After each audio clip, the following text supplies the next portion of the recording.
مساء الفل عليكم يا اهلاويه. يظهر ان احنا اتحاد القوى المصري، اتحاد العار، اتحاد الفساد، اتحاد الفشل، قصصه مش هتخلص.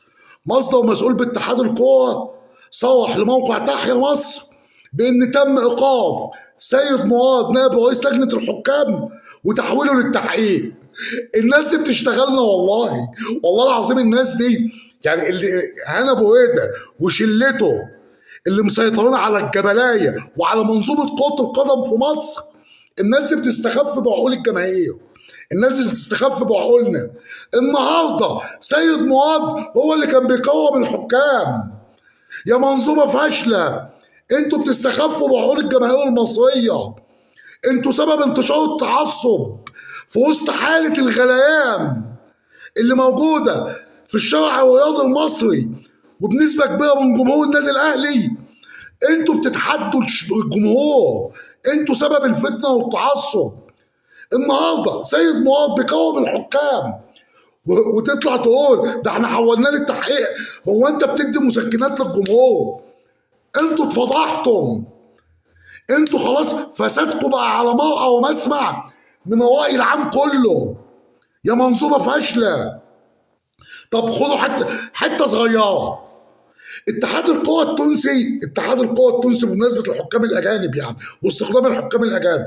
اتحاد القوى التونسي بيجيب طاقم تحكيم اجنبي كامل بما يعادل 50,000 دينار تونسي، يعني ما يعادل 16,000 دينار، 1000 دولار. احنا عندنا في مصر اتحاد القوى بيطلب من النادي اللي عايز يجيب حكام اجانب 70,000 دولار. انتوا متخيلين الفرق؟ انتوا متخيلين؟ اشمعنى؟ ايه الفرق بينك وبين الاتحاد التونسي؟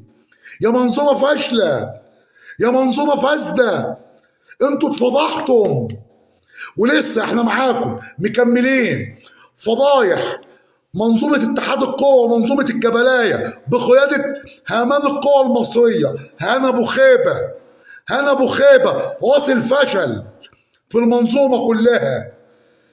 انتوا المزبله التاريخ، انتوا هتمشوا بفضيحه، انتوا هتمشوا بفضيحه. يا ريت مجلس اداره النادي الاهلي يكمل، صعد لاعلى المستويات، صعد للجهات السياديه، صعد معالي وزير الشباب والرياضه، اتفرج على الفساد.